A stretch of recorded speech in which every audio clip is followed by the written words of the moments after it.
If you've been with us for a while, you know the first 5 chapters, most of the first 5 chapters of Ephesians, Paul has been basically explaining and kind of unfolding the gospel. He's writing to this group of Christians in the church of Ephesus, so this group of followers of Jesus in the city of Ephesus, and he's basically been explaining to them, hey, this is now what's true of you. This is what's changed about your relationship with God because of your faith in Jesus. You've been adopted, you've been bought and purchased, you're part of his family, you've been given this new status as the adopted heir of God's family with Jesus.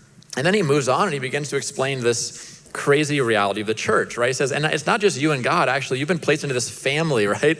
The family of God, and actually you have a role in the family of God that really matters, is important.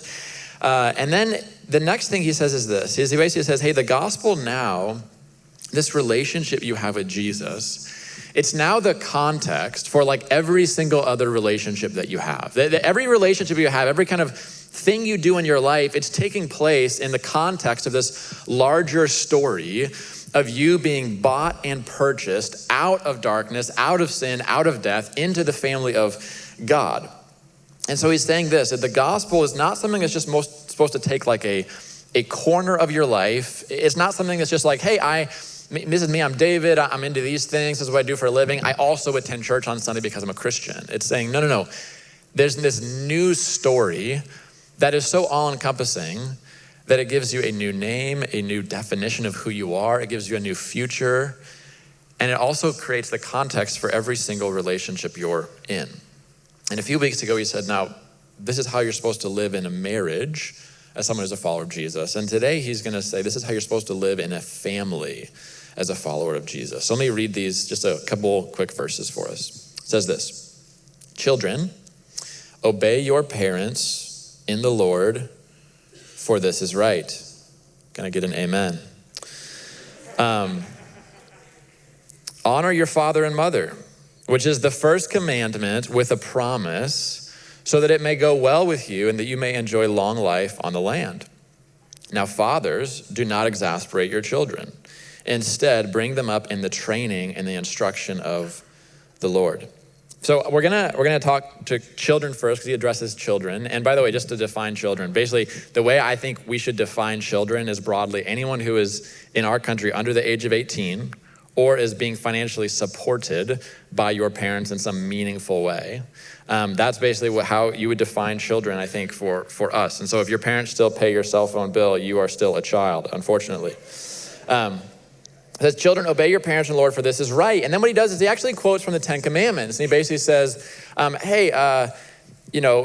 in the day when God was originally kind of describing how you're supposed to live, he actually had something to say on this. Actually, one of the 10 Commandments is this. He says that you are actually supposed to honor your father and mother. And we actually taught on this at Salt Company. And so one of the things that's funny is most of the people who are in that age range of child, actually, a lot of them go to Salt Company. And we taught directly on this. We did a series on the 10 Commandments. And so even just a few weeks ago, we spent like 40 minutes just talking just about this command to honor your father and mother. So I'm gonna actually try not to overlap on that too much, but I wanna point out something that I think is maybe easy to miss in this passage, but I wanna highlight it.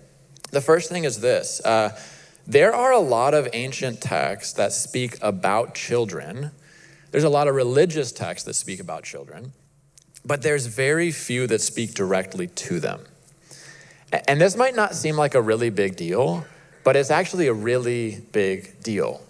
Paul, the Apostle Paul, who believes that he is writing the very words of God to God's people, he's addressing children in the context of the local church directly.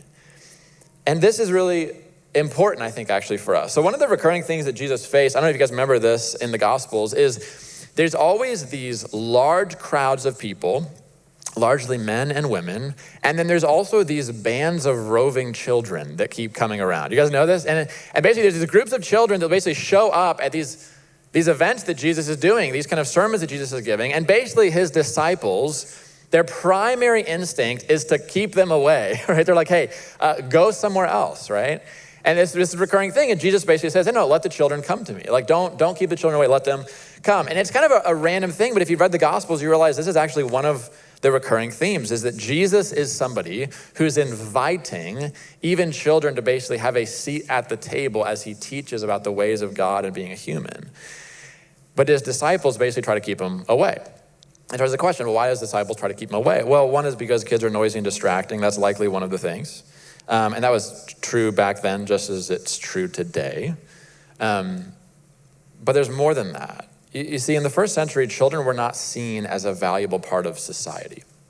Rome was not a friendly place to children. And anyone that's done any historical work, you just realize the way we think about kids is radically different than the ancient world thought about kids. And it's really hard to get our heads around this because our world has been so shaped by Christianity, specifically in the way we think of children, that it's just hard to conceptualize of this. But in the understanding of first century Rome, Ephesus, this book is written to this group in Ephesus, humans did not have any kind of intrinsic value.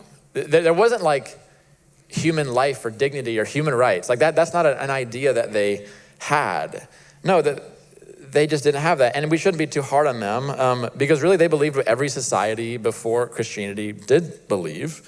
And they basically believed that your value as a human was directly tied to your status or your utility to the rest of society. That was just how value was given. And so because children had very little status and because they had very little utility, they hadn't developed this ability to make the world a better place, really. They had very little value. And so this is the context of first century Ephesus, where basically to be a child was to be someone who would not be addressed directly because you did not have the kind of value and worth to be addressed directly. And so actually one of the things that this is doing is it's actually elevating a group of humans in society. The society said, because you have no utility and because you have no status, you do not have value.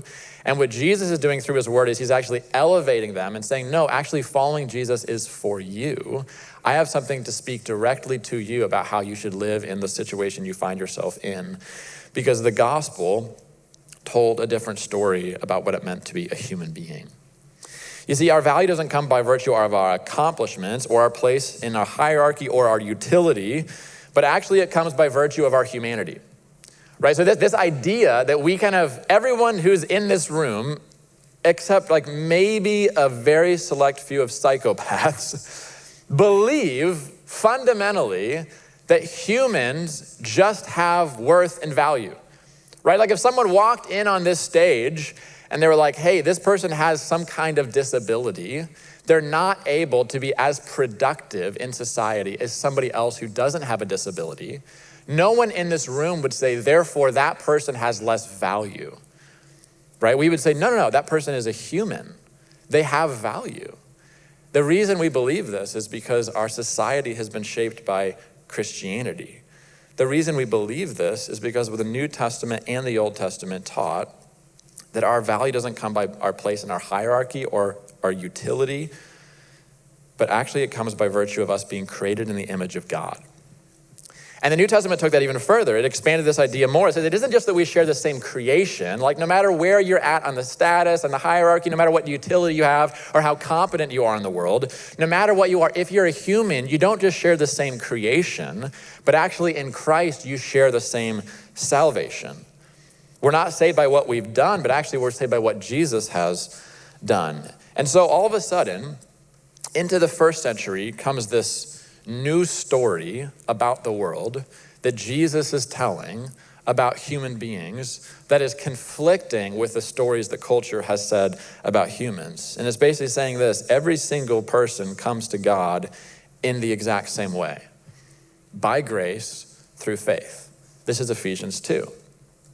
And as it continues to unfold, what this means is that discipleship to Christ isn't for men, it's for men and women. Actually, you'll notice that a significant chunk of the Bible, it speaks directly to women. A couple weeks ago, right, it's speaking to wives, right? If you read other religious texts, a lot of them will speak to men or broadly to humanity, but it will speak about women in the third person. Because it's not a text that's addressed to them, because they're not kind of available for discipleship in the way that Jesus made them available for discipleship. So discipleship to Christ isn't for men, it's for men and women. It's also not for those at the top of the socioeconomic ladder. It's actually for masters and bondservants. Like wherever you're at, you could be a disciple of Jesus. It's also not for adults. It's for parents and children. So the story that Jesus tells about the world is it gives everyone, no matter your place in the world, personhood and rights. And this seems obvious to us, but I'm just telling you, this passage we're in is like one of those passages that's being built together in Scripture that's created the world we live in. You address children as though they matter because God actually says they matter and they have dignity purely because they're made in his image, even if they are small and have not accomplished much and eat all your snacks, okay? God says they matter in a tremendous way. But it does more than that. You see, the gospel doesn't just give people individual human rights. It doesn't just give them autonomy and personhood, but it does more than that. It actually tells us that even when the place we find ourselves to be in the world feels really small, through Christ, even the way we interact with those closest to us in what feels like a really small, confining role, it actually can be an act of worship and honor for the one who sits on the throne of everything. So he says, children, obey your parents in the Lord. He's saying, actually, there's a way for you now through Christ to do the very simple act of just obeying an instruction from your mom or dad that actually has so much meaning and purpose and value that you simply getting up and actually doing the dishes because you're asked to, in some real way, is an act of worship to the one who sits on the throne of all things. So this is how Francis Schaeffer puts it. He says, we must remember throughout our lives that in God's sight, there are no little people and no little places, but only one thing is important, to be consecrated persons in God's place for us at each moment. And so he's writing to children, this group of people that no other place in society would address directly. Guys, here's the thing, okay? I woke up at like 1. I was putting down my notes, and I was like, I'm going to go to sleep for a little while. I'm going to get up and work on my sermon a little bit more before I get here. And right as I'm about to fall asleep, it's probably later than it should have been, and I'm like, I'm going to get a few hours of sleep. It's going to be great. And right as soon as I'm about to fall asleep, Story starts crying.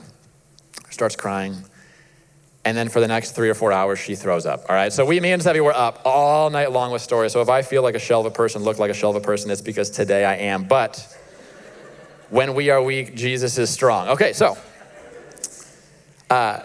he says, children, obey your parents in the Lord, for this is right. And he gives us a quote from the Ten Commandments. And he says, and God's also already talked about this. He gave you this commandment. And he says, it's the first commandment with a promise that it may go well with you and that you may enjoy long life on the earth. And so he says, children, obey your parents in the Lord. He's saying this relationship that you are in, if you find yourself to be a child who's under the authority of your parents, this is not the central story of your life. There's a larger reality that's over your life. You have a Lord. You have an ultimate authority in your life, someone you're ultimately accountable to. And so the question is, how does this new authority of Jesus as Lord and King, how does this affect our relationship with the other authorities in our lives? And actually, this is what we find in the New Testament in this passage, but also in the whole of the New Testament is this. When Jesus becomes someone's highest authority, there is actually an increase of honor that they have for the earthly authorities in their lives. And this is from top to bottom. So he's talking about to children, to parents. Actually, the command is not, hey, now you obey Jesus, not your parents. No, he says, no, actually obey your parents in the Lord. As long as your parents aren't commanding you to do something that's dishonoring to God or walking away from something he would command you to, actually you should obey them. And actually you should, even if you can't obey them because they're asking you to do something disobedient to the Lord, even in that situation, you still have to honor them. And so if you're a follower of Jesus, the way that you honor his authority in your life is actually by increasing your honor to the authorities that God's put you under here. And so for those of you who are in the room who have parents, you should have very few arguments with your parents. And if you find yourself in one, it should be very short and you should likely lose. because you're called to obey your parents, to honor them. And there's going to be situations as a Christian where obeying your parents would mean stepping out of the path God is laying out for your life. And so you actually do have a higher authority. His name is Jesus. But I'll be honest, most of the times I talk with college students, the things that they're kind of fighting with their parents over, or with things when I'm talking about with Silas and he's fighting with me over something, actually there's a call on that person's life actually to obey and honor the authority that God's put in your life. And so I'll just say this quickly and then we'll move on. Many of you have non-Christian parents. And the primary way, actually, that I think you will make Jesus look really amazing to them isn't going to be how you argue with them about the evidence for the resurrection. It's actually going to be the way you honor them and listen to them, serve them, obey them, and allow them a voice in your life. Actually, you coming home from college and saying, I've met a new king, his name is Jesus, he's changed everything about my life. And then all of a sudden your parents go, wow, this person is doing the dishes. This person is cleaning up around the house. When I tell them something, they're not arguing with me. Actually, they're just saying, great, I'll do that and I'll do even more.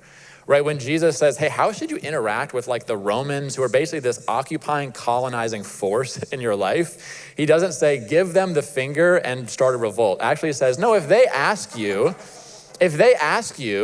to carry their stuff a mile, go too.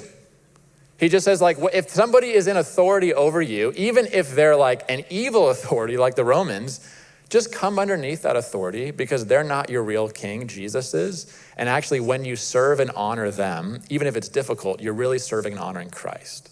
So there's so much more on that. I gave a whole sermon on it, though. So if you want to hear it, go to the Salt Company podcast and listen to it there. I want to turn to parents quick and talk about what he says to parents.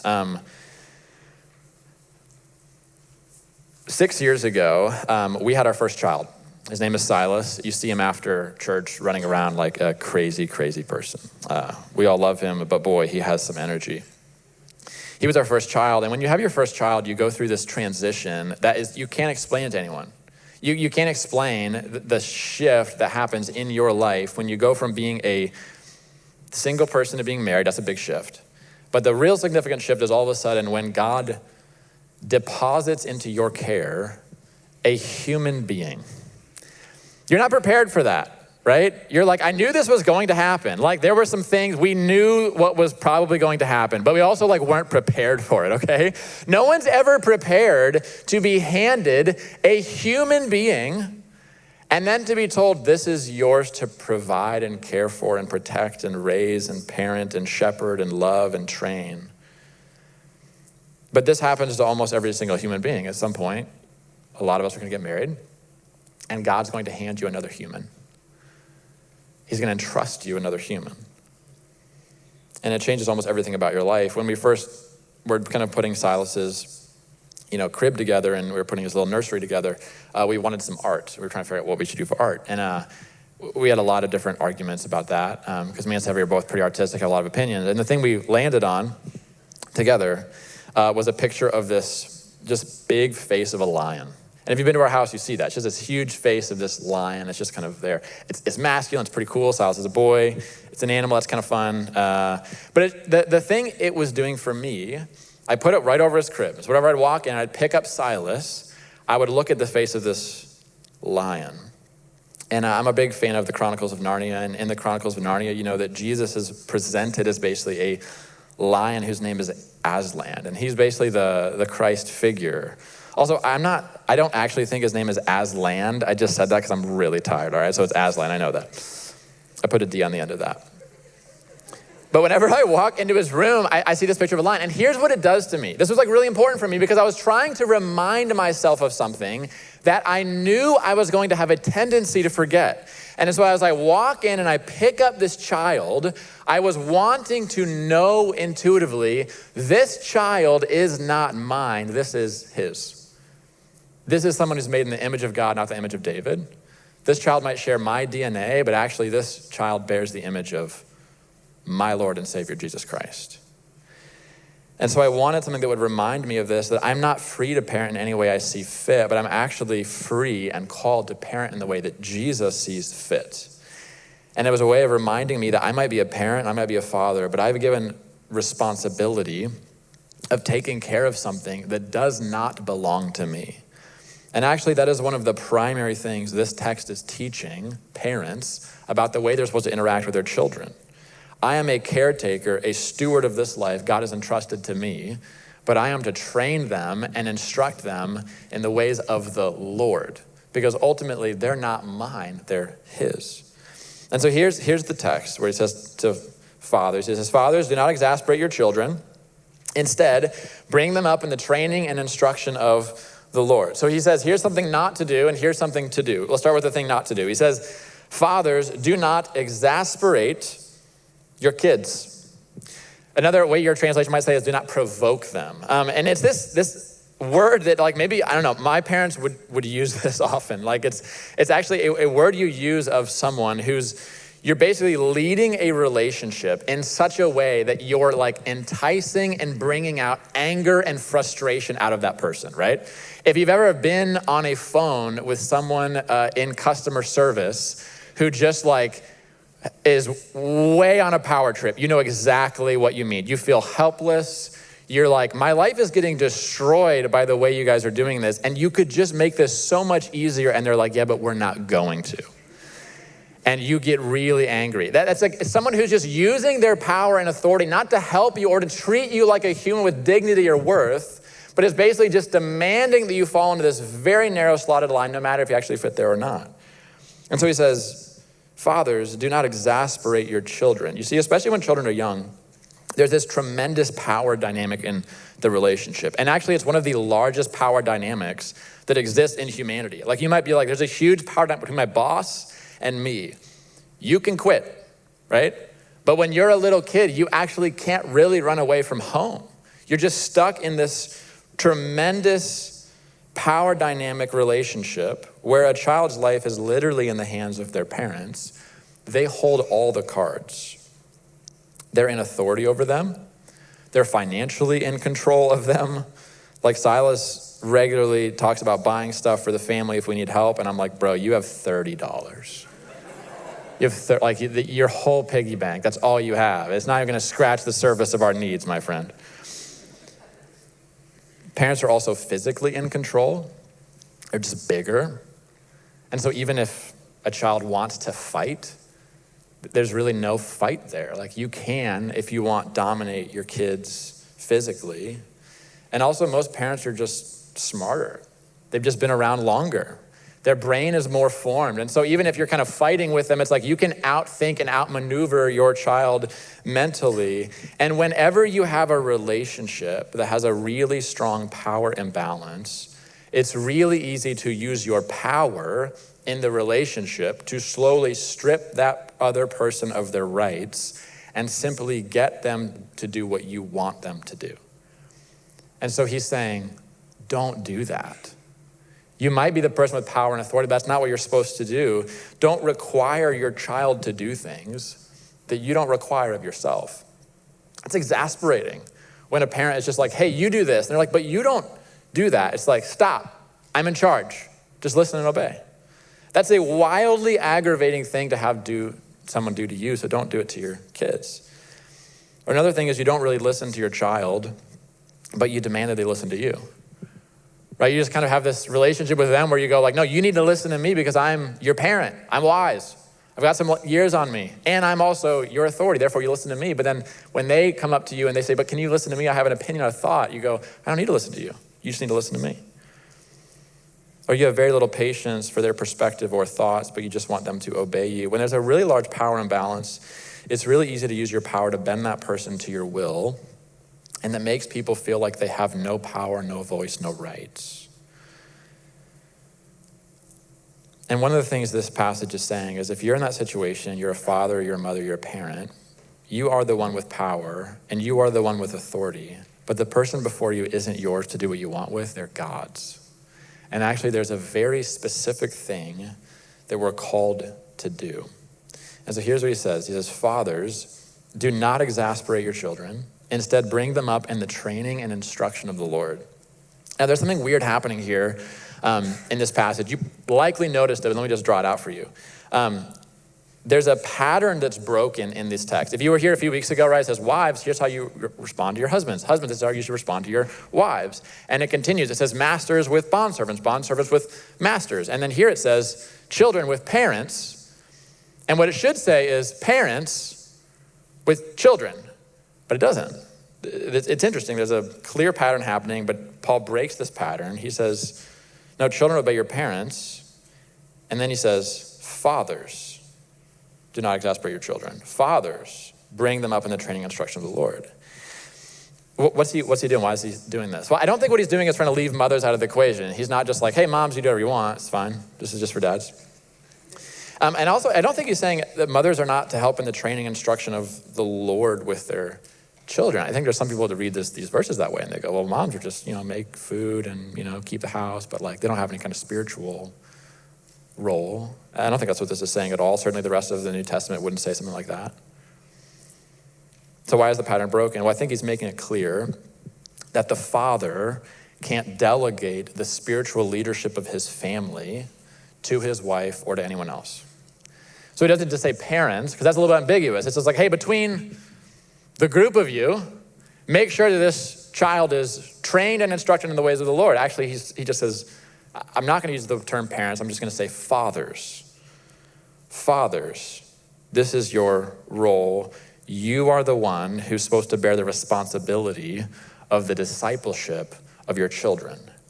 He's saying, fathers, you are the spiritual leader of your home. You can't outsource this to your wife, and you actually can't outsource this to the church. You can't outsource this to a Christian school. You can't outsource this to just finding a really good group of friends that hopefully you can get your kid into that will shape them to be a godly person. Actually, God gives you this and says, this is yours. This is your role as a father.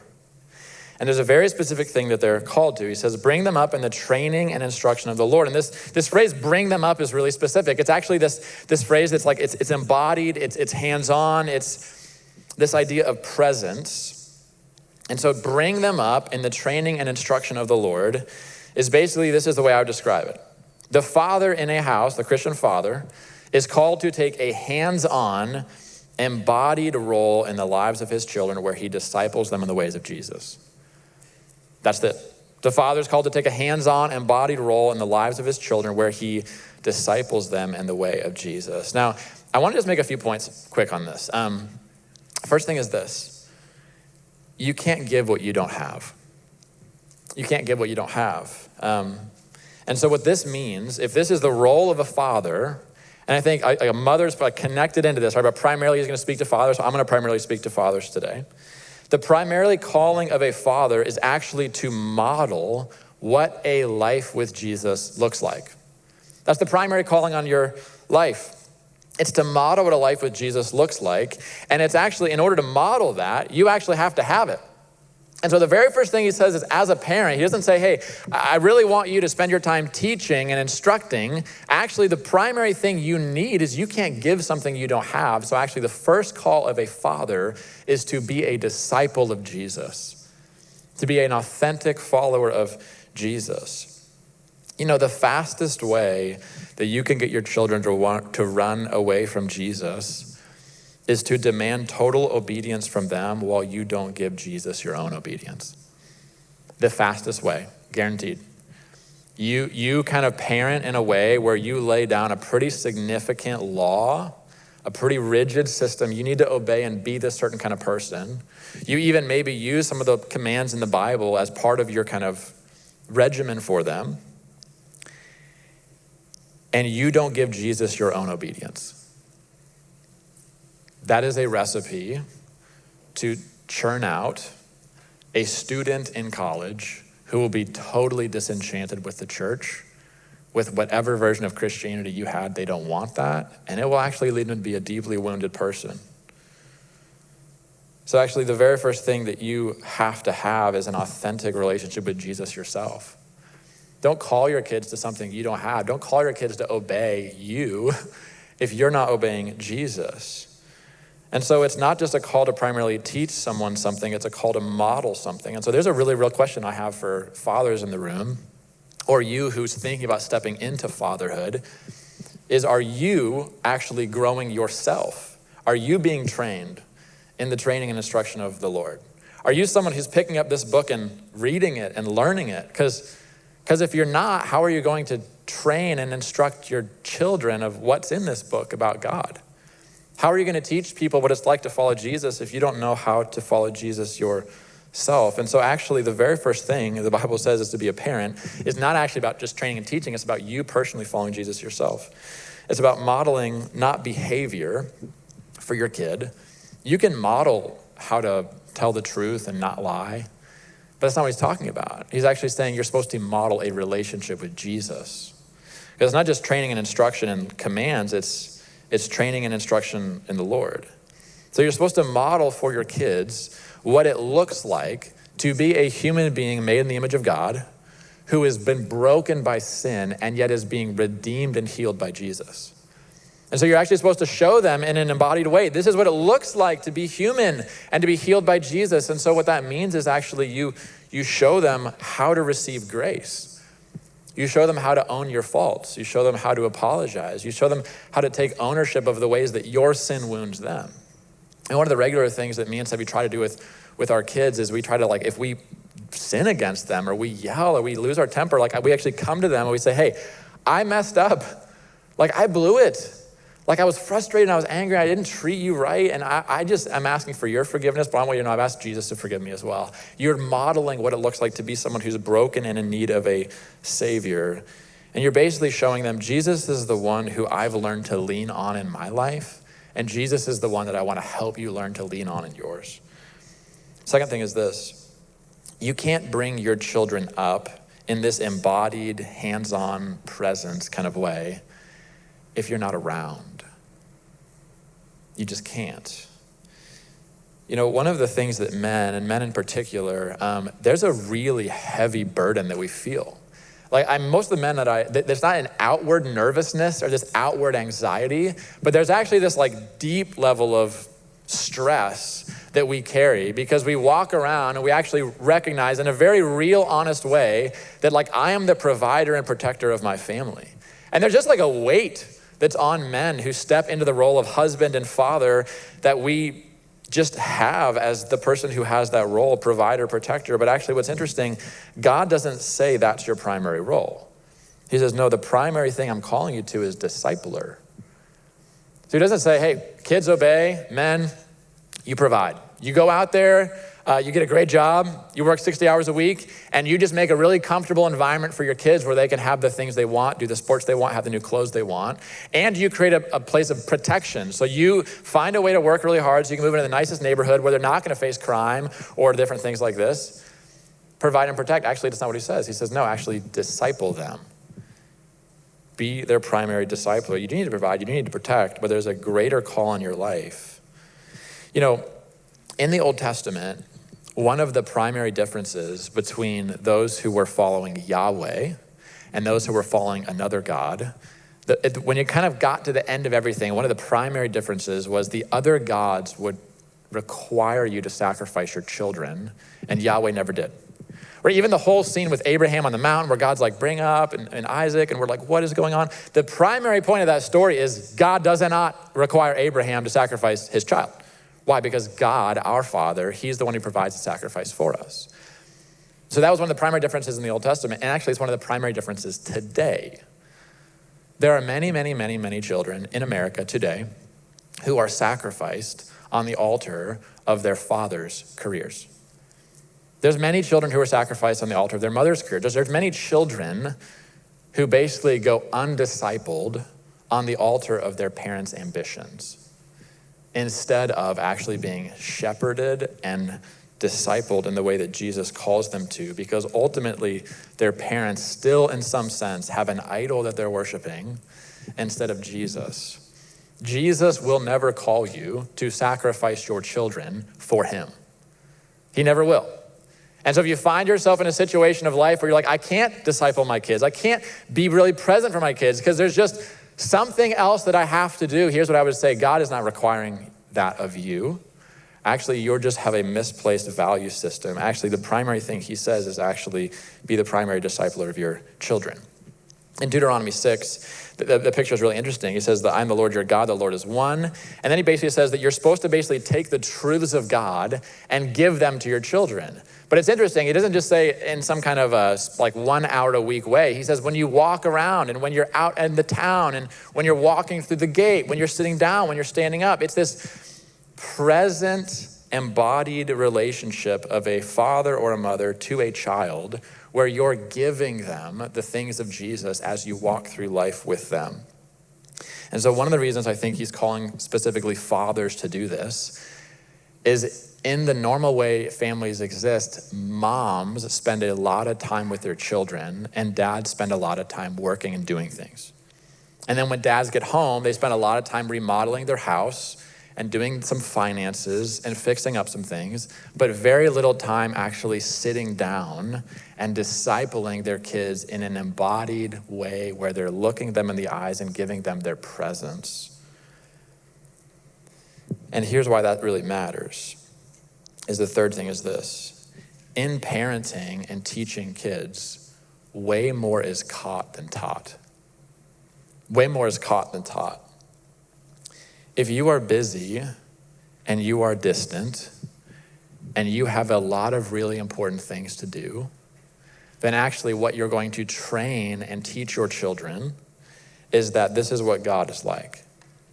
He's really busy, he's really distant, and his eyes are ultimately on something other than you.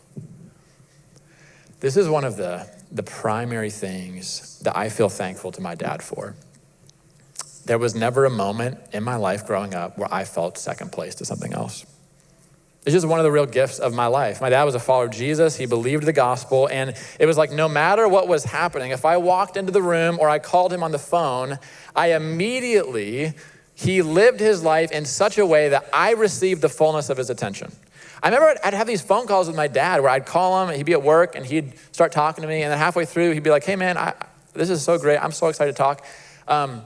I got to get back into this meeting though, because I'm leading a meeting and I'd come down to find out there's like 200 people in a meeting. He stepped out of it to answer this phone call from his freshman son at Iowa State University who's just excited about God and reading the Bible and wants to talk to him about it. He's like, I would love to talk. And I've been talking for 5 minutes, but I should probably get back to the meeting I was leading, right? And I realized that what he was doing was modeling for me the very thing that God had done for him his whole life. He always had the attention of his father. There was never a point where he would stand and just start praying and God somewhere else doing something else. No, his eyes were always on him. And so he goes, I want to father my child in the way God has fathered me. I want to be present. And so here's a question I have for you in the room, especially for you dads, moms, you can think about this too. What story are you telling about God in the way you give your kids attention? One of the things my dad never had was hobbies. He just didn't. He liked reading, he loved the outdoors, but my dad actually wasn't gone that much. And I think the primary reason was because he didn't want to do stuff, didn't like stuff. He just was like, my role is to raise my kids up in the Lord. And I got to be present for my kids. I was talking with someone in this church, and he was just talking about one of the really difficult wounds that they have is that every time they hung out with their dad, they were just playing video games. They just couldn't pull their dad's attention away from their hobby to look at them. Just couldn't do it. And there's a lot of kids that grow up with some level of wounding. And there's a lot of things that wound kids, right? I mean, you can have a problem with alcohol that can really wound kids. You can have a gambling addiction. You can be someone that's just abusive. There's a lot of ways that kids leave families with a lot of wounds. But I actually think there's going to be a generation of kids who one of the primary wounds they face is just that they couldn't manage to get their parents' attention away from the screen that was in front of them. They just were trained from a really young age. So whatever's happening here on their phone, that has more value than I do. This is one of the most convicting things for me as a parent. I feel like I recognize the way God has treated me, and I want so badly to be that kind of parent, but I struggle with this. And so here's the fourth thing is this. The goal isn't behavior modification, but it's heart transformation. The gospel is the story we're in. And it's interesting, it doesn't say, hey, raise them up in the training and instruction of the Bible. It actually says raise them up in the training and instruction of the Lord. And so it means there's this story, there's this relationship that we now have with Jesus, and that's the thing you're trying to help facilitate in their life. And so here's one of the things you have to know as a parent. You can't actually change your child. You have no ability to do that. You have no ability to change them. I mean, you can force them to change their behavior. You can use power and coercion to get them to change what they do, but you can't change who they are. And so the goal of parenting isn't actually to get your kids to obey. The goal of parenting certainly is not to get your kids to behave in a way that makes you look like a good parent when you're at church.